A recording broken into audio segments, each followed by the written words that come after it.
Se não fosse muita oração, se não fosse muita maravilha, muito milagre de Deus, seria impossível, irmãos. É impossível uma igreja se manter sem ter o Senhor da igreja abençoando, cuidando, tratando, visitando, falando, fazendo todas as coisas que só Deus pode fazer.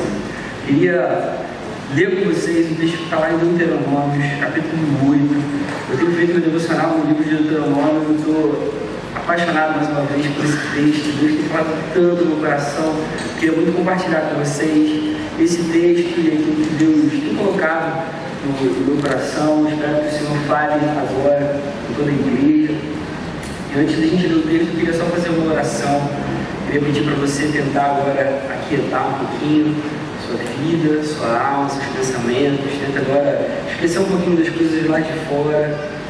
Feche seus olhos, abaixe sua cabeça, peça para que Deus fale diretamente no seu coração, que Ele visite você mais uma vez aqui, nesse lugar.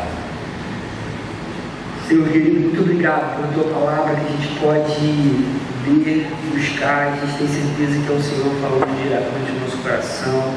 Obrigado por tanto amor assim, Senhor, obrigado por essa graça, obrigado por esse cuidado que o Senhor tem com a gente, com a nossa vida, Senhor, obrigado porque você ama a sua igreja. Nesse momento, o Senhor fala com a gente por meio desse texto tão maravilhoso, tão cheio de lição, tão cheio da tua bondade, tão cheio do teu amor. Fala profundamente a cada um de nós, Senhor, que a gente saia daqui totalmente maravilhado com o tamanho do teu amor, com o tamanho da tua bondade sobre a nossa vida, Senhor. Fala com a gente no nome de Jesus. Amém. Depois que tiverem comido, até ficarem satisfeitos, louvem o Senhor, o seu Deus, pela boa terra que deu a vocês. Tenham o cuidado de não se esquecer do Senhor, o seu Deus, deixando de obedecer aos seus mandamentos, às suas ordenanças e aos seus decretos que hoje ordenam a vocês. Não aconteça que, depois de terem comido, até ficarem satisfeitos, de terem construído boas casas e nelas morado, de aumentarem os seus rebanhos, a sua prata e o seu ouro e todos os seus bens, o seu coração fique orgulhoso e vocês se esqueçam do Senhor, o seu Deus, que os tirou do Egito, da terra da escravidão. Ele os conduziu pelo imenso e pavoroso deserto, por aquela terra seca e sem água, de serpentes e escorpiões venenosos.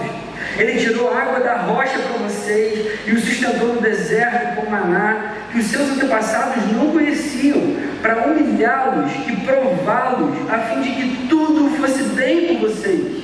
Não digam, pois, em seu coração: a minha capacidade e a força das minhas mãos ajuntaram para mim toda essa riqueza.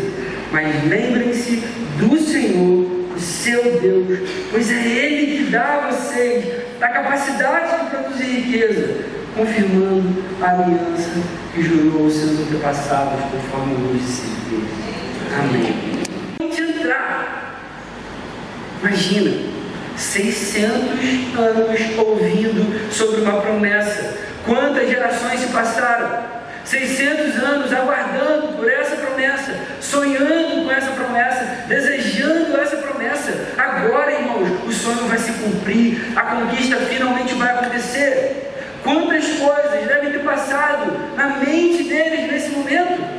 Imagina, eles agora estão prestes a entrar na terra prometida por tanto tempo.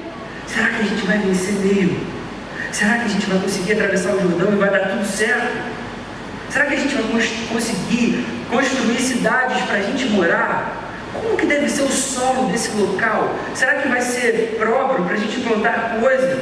Onde vai ser o local exato da minha casa? Qual vai ser a vista que eu vou ter lá dentro? E obviamente muitas coisas seriam reaprendidas nesse novo local. Irmãos, todos aqui eram descendentes de escravos e eles eram recém-libertos, agora no deserto. Talvez eles não tivessem habilidade em muitas coisas. Foi Deus que sustentou, dando comida para eles nesse tempo todo. Passaram 40 anos no deserto. Era agora aqui uma nova geração, uma geração que ou nasceu no deserto, ou foi totalmente criada ali, porque Deus falou que a geração anterior não entraria, porque eles foram incrédulos com o Senhor. O que será que eles poderiam ter aprendido no deserto? Será que os seus parentes mantiveram as suas profissões? Eu acho muito difícil. O maior sonho daquele povo está se cumprindo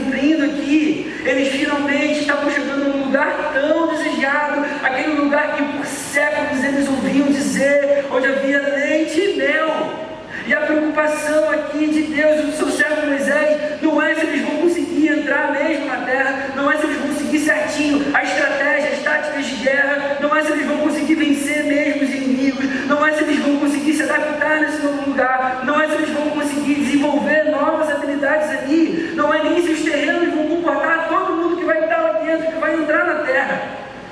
Isso era algo que Moisés já tinha como certo. Moisés tinha certeza que Deus ia cumprir, ele ia dar um jeito. E Moisés nem ia entrar na terra prometida, a gente sabe disso. Mas ele sabia que o Deus Yahvé, o Deus Jeová, revelado, o único Deus, o Criador de todas as coisas, ele ia cumprir. Esse Deus nunca falhou. Esse Deus manteve um povo enorme num deserto por 40 anos. Agora ele vai continuar, agora ele vai cumprir a sua promessa. Irmãos, Deus vai fazer tudo o que ele prometeu. E todas essas palavras que hoje eu ordeno a vocês estejam em seu coração. Sigam somente o Senhor, o seu Deus, e temam a Ele somente. Irmãos, todas as exortações são sempre no sentido de não se esquecerem do Senhor. Não se esqueçam do Senhor, não se esqueçam do mais importante, não se esqueçam do que Ele fez, não se esqueçam que foi Ele que nos livrou, não se esqueçam que foi Ele que nos amou, não esqueçam que foi Ele que deu tudo o que vocês têm, não se esqueçam que Ele estava sempre à frente, porque o nosso Deus é assim. Amém. Isso é tão lindo, ensina tanto sobre a vida cristã. A gente tem tanta coisa boa que é dada por Deus para a gente, da mesma maneira que Ele tinha dado coisas boas para o povo. Além disso, a gente tem tantas promessas que se cumprem em Cristo e a gente pode usufruir de todos os benefícios. E a questão permanece para a gente hoje, aqui no século 21. Ele dá todas as coisas para cada um de nós. Deus é quem nos dá todas as coisas, não só uma terra boa para a gente viver, mas também o alimento, a saúde, a capacidade de produzir. Deus é quem dá todas as coisas para a gente, e isso ensina sobre 3 atributos indiscutíveis de Deus. A gente vai perceber aqui de uma forma muito clara a bondade, a provisão e a soberania. Irmãos, tudo que Deus faz, Ele faz para o nosso bem. Tudo que Deus dá para a gente, Ele dá de acordo com a sua bondade. E Ele dá para a gente todas as coisas, até a capacidade de produzir riqueza. E por fim, Ele também estabelece todas as coisas com o seu propósito. Isso é soberania. Em primeiro lugar, o nosso Deus é um Deus bom. Deus nos dá todas as coisas porque Ele é um Deus bom. O verso 10 do trecho que a gente leu diz: depois que vocês tiverem comido até ficarem satisfeitos, louvem o Senhor, o seu Deus, pela boa terra que deu a vocês. O nosso Deus é bondoso, Ele é capaz de dar boas coisas para a gente, mas dizer que Deus é bom não significa dizer que Ele faz tudo o que a gente deseja. Dizer que Deus é bom também não significa dizer que Ele faz coisas boas de uma perspectiva puramente humana. Irmãos, dizer que Deus é bom é simplesmente dizer que Ele é essencialmente bom. E Ele não quer que a gente se esqueça. Deus deseja que a gente nunca se esqueça dEle. Ele deseja que a gente nunca se esqueça quem Ele é, que a gente nunca se esqueça da sua bondade, da sua provisão, da sua soberania. Deuteronômio é praticamente um alerta de Deus. Olha, povo, vocês vão entrar, vocês vão ser prósperos, vocês vão receber um monte de coisa boa. Quando isso tudo acontecer, isso vai acontecer. Não se esqueçam de Deus, não esqueçam da sua bondade, não esqueçam do seu amor. A gente não pode se esquecer quem é o nosso Deus, desde a capacidade de produzir riquezas até a tomada da terra por meio do enfrentamento de inimigos. Deus quer que a gente nunca se esqueça que Ele é bondoso e Ele dá para a gente coisas boas para a nossa satisfação. Ele quer que a gente nunca se esqueça que Ele é quem provê todas as coisas. Ele quer que a gente nunca se esqueça que Ele é soberano. Talvez seja muito difícil descansar sempre. Algumas vezes a gente passa por lutas que tentam ofuscar a bondade de Deus, mas Ele continua sendo bom. Às vezes a gente deixa que as circunstâncias da vida sufoquem a nossa esperança de ver sempre um Deus bondoso. Eu sei que às vezes algumas coisas ruins acontecem e a gente tende a duvidar lá dentro do cuidado de Deus, da graça de Deus, do amor de Deus. Mas deixa eu trazer uma ilustração aqui para te dar uma outra perspectiva a respeito disso. Tinha um fazendeiro e o seu vizinho. O fazendeiro tinha um cavalo. Um dia, esse cavalo fugiu e o fazendeiro perdeu ele de vista. O vizinho se virou para o fazendeiro e falou assim: poxa, você perdeu seu cavalo, né? Que coisa ruim. O fazendeiro olhou para ele e falou: talvez.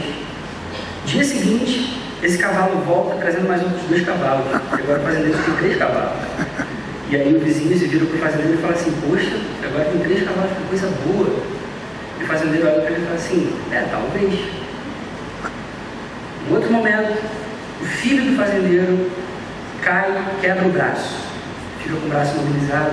O vizinho olha e fala: poxa, que coisa ruim, seu filho agora está com o braço engessado. O fazendeiro se vira para o vizinho e fala: talvez. Então sejamos gratos por isso. Deus deseja que a gente aprenda a agradecer pela sua provisão. Irmãos, Ele é provedor em todos os aspectos. Ele é provedor não só de coisas materiais e físicas, mas Ele também é provedor em áreas psicológicas, emocionais, afetivas. Quando, por exemplo, uma esposa quer um monte de coisa do seu marido, talvez nunca se sentindo satisfeita, talvez possa ser uma deficiência de se sentir completa em Jesus. Só Ele é o suficiente provedor de afeto e de satisfação. Quando um marido quer coisas degradantes da sua esposa, até mesmo com alguns desejos pervertidos, insaciáveis, isso também pode ser uma deficiência de se sentir completamente satisfeito em Jesus. Só Ele é o suficiente provedor de prazer e satisfação. A palavra nos garante, o Senhor dizendo para o seu povo: porque sou eu que conheço os planos que tenho para vocês. No outro momento ela vai dizer: a vontade de Deus é boa, agradável, perfeita. A palavra de Deus também vai ensinar para a gente que do Senhor vem a palavra final. Os planos de Deus sempre vão ser melhores que os nossos. E graças a Deus que a palavra final vem dEle. Quantas vezes a gente faz planos e a gente quer encaixar Deus nesses planos? Eu trouxe aqui muitas vezes a gente fica tentando encaixar coisas que não se encaixam. E a gente não consegue entender por que essas coisas não estão dando certo. E a gente é capaz de olhar para uma criancinha brincando e falar assim: tadinha, né? Como é que ela não percebe? Isso é tão óbvio, isso aqui é óbvio que não vai entrar aqui, óbvio que não vai entrar aqui. Mas às vezes a gente está aqui: poxa, Senhor, mas esse cara, ele é tão bonito, ele é tudo que eu sempre quis, ele só não te conhece, Senhor. Por que ele está dando certo, Deus? Por quê? Por quê? Ele está fazendo isso com Deus. Não é verdade? Senhor, mas poxa, esse emprego é tudo que eu quero, Senhor. Por que está dando certo? Eu só vou ficar uns domingos sem tudo, Deus. Por que não está acontecendo? Não está entrando aqui essa peça. O Senhor continua agindo com tanto amor com cada um de nós, Senhor. A gente olha para a nossa vida e a gente percebe: Senhor, a gente não merece nada disso. A gente sabe, Senhor. Muito obrigado por tanto cuidado, por tanto amor que você tem. Senhor, nós te louvamos e te agradecemos por todas as coisas. Agora, Senhor, eu peço que o Senhor nos ajude a caminhar na direção de Jesus, a viver uma vida na Tua presença, aprendendo a descansar no Senhor, aprendendo a Te amar com todo o coração e com toda a nossa vida. Faz assim, para a glória do Teu nome, Senhor, no nome de Jesus. Amém.